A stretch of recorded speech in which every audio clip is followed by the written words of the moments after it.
শোনেন, একটা কথা বলি, মনোযোগ দিয়ে শুনবেন।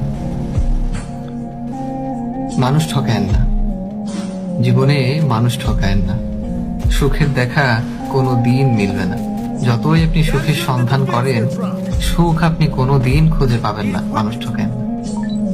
আপনি একটা রিলেশন করলেন বা একটা ফ্রেন্ডশিপ করলেন, হঠাৎ আপনার কাছে মনে হচ্ছে এটা থেকে লিভ নেওয়া দরকার, আপনার বোরিং লাগতেছে, ভালো লাগছে না, তখন কি করবেন?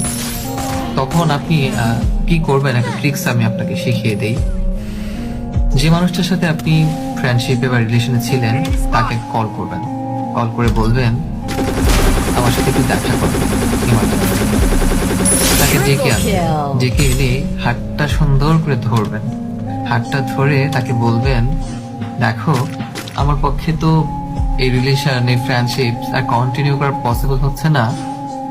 আজকে থেকে আমাদের ব্রেকআপ, আমাদের আর কোনোদিন কথা হবে না, তুমি ভালো থেকো। সুন্দর করে মিষ্টি সুরে তার সাথে কথা বলে তাকে বুঝিয়ে ফিরিয়ে দিয়ে আসবেন। অথবা আরেকটা কথা হচ্ছে, আপনার যদি অন্য কাউকে পছন্দ হয় সেটাও বলবেন যে তোমাকে তো আর আমার ভালো লাগে না, আমি অন্য কাউকে পছন্দ করি, আমি তার সাথে ফ্রেন্ডশিপ করেছি বা রিলেশনে যাচ্ছি, তোমার সাথে আর কথা বলতে পারবো না।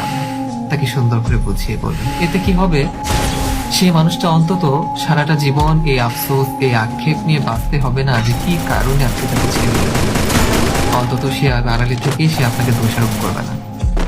সে অন্তত একটু হলেও স্বস্তি নিয়ে বাঁচতে পারবে, তাকে নিজেকে বোঝাতে পারবে যে সে পারফেক্ট ছিল না।